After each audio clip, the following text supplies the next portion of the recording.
খাইয়া আকাম কুকাম কইরা বেড়াবা নারী তোমরা। আর আমি বলতে গেলে তোমাদের গায়ে বড় বড় ফুসকা পড়ে যাবে। আমাকে বলবা দেখো তোর মুখের ভাব কি, তোর মনে হয় টাকা পয়সার অভাব হয়ে গেছে, তুই মেয়েদের নামে বদনাম করে ফেসবুকে টাকা ইনকাম করতেছিস। হ্যাঁ, আমি ফেসবুকে তোদের বদনাম করে টাকা ইনকাম করতেছিস। আকাম কুকাম করবি, ধরা খাওয়ার পরে যুক্তি দিয়ে মিথ্যাকে সত্যিকে মিথ্যা দিয়ে যুক্তি দিয়ে অন্যের ঘাড়ে চাপাই দিবি। আমি সত্য কথা বলতেছি বিদায়, তোদের গায়ে মানে ওই যে তেলের ভিতরে ডিম দিলে এই রকমের বড় বড় ফুসকা পড়ে যায় না, সেরকম তোদের বড় বড় ফুসকা পড়ে গেছে। কয়েকদিন শোনা গেছিল কি যে নারী কিসে আটকায়, তারপরে শোনা গেছে যে পলাশ সাহা আর কারণে পলাশ সাহার মার কারণে পলাশ সাহা দুনিয়ার থেকে চলে গেছে। মারা কত খারাপ। তারপরে যখন দুই মুখ শোনা গেল এক জায়গায়, তখন বোঝা গেল যে কে কাল সাপের চেয়ে বিষাক্ত আর কে ভালো। তারপরে কি শোনা গেল যে কিডনি দিয়েও স্বামীকে আটকানো যাচ্ছে না।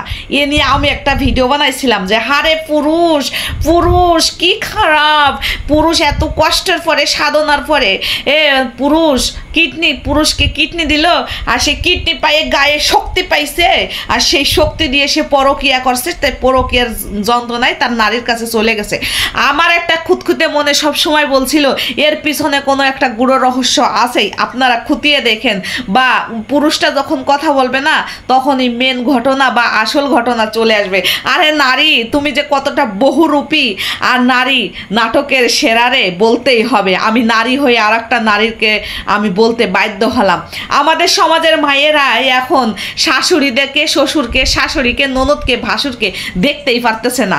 আমি জানি না আগের মা চাষিরা আমাদের 5 পাস ছিল, কেউ ক কলম ব কলম কিছুই চেনে না। আর এখনের আমাদের সমাজের মা চাষিরা inter pass, master degree, honours, first year, মানে ভালো ভালো বিশ্ববিদ্যালয় থেকে পাশ করে তাদের মেয়েরাও ভার্সিটির থেকে বেরিয়েছে। এই তোদের মায়ের কি এই শিখাই বের করতেছিস, আমার মাথায় বাই খেলে না। যাই হোক আর তাই হোক, আপনারা সবাই দেখেছিলেন যে এই যে এনাকে সবাই দেখছিলেন কাইন্দে ইনি বলছিলেন নারী আমার কিডনি দিয়ে আমার সেভ করা ছিল, আমার অক্সিজেন দিয়ে আমার স্বামীকে, আর অনেক বাহানা অনেক কিছু দিয়ে বলছিল এরকমের। আর ওনার স্বামী আজকে গোপন কথা ফাঁস করলো যে আমার কিডনি নষ্ট হয়ে গেছে, আমি অসুস্থ, আমার তো সেই শক্তিই নাই, আমার যে একটা পুরুষত্ব, আমি যে একটা অন্য নারীর কাছে যাব, আমার সেই শক্তি নেই, আমি কিভাবে আর একটা পরকিয়া করে আর একটা আমার স্ত্রী আরও অন্য পর পুরুষের কাছে যাই ধরা খায়, পরকিয়া করে, বাড়িওয়ালার ছেলের সাথে 3 দিন 4 দিন ধরা খাইছে। মানে পুরো কীর্তি কাহিনী নাটক উনার এখন। আমি বলবো নারী তো বহুরূপী না হয়ে নিজের চরিত্রটাকে আগে কন্ট্রোল করো, ঠিক আছে? তোমাকে দেখলেই বোঝা যাচ্ছে। আমার সেই সময় একটা খুঁতখুঁতে মনে একটা প্রশ্ন ডাকছিল যে তুমি পার্লারে কাজ করো, হ্যাঁ পার্লারে কাজ করো, তোমার কথাবার্তার ধারাই আলাদা।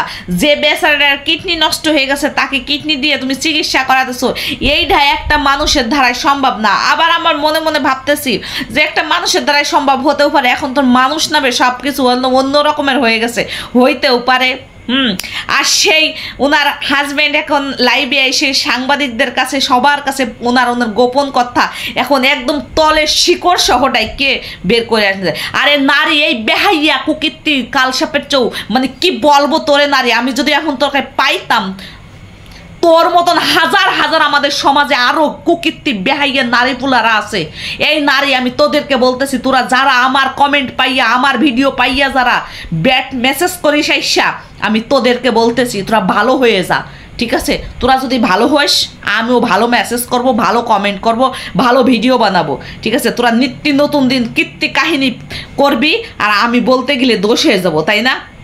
হ্যাঁ, আমার মুখের ভাষাটা একটু উচ্চস্বরেই হয়, আমি একটু তোদের নাটকবাজিটা একটু সবার কাছে ফাঁস করে ঢোল ডাল বাজাইয়ে বলি, তাইতি তোদের মতন একটু নাটকবাজি না আমি।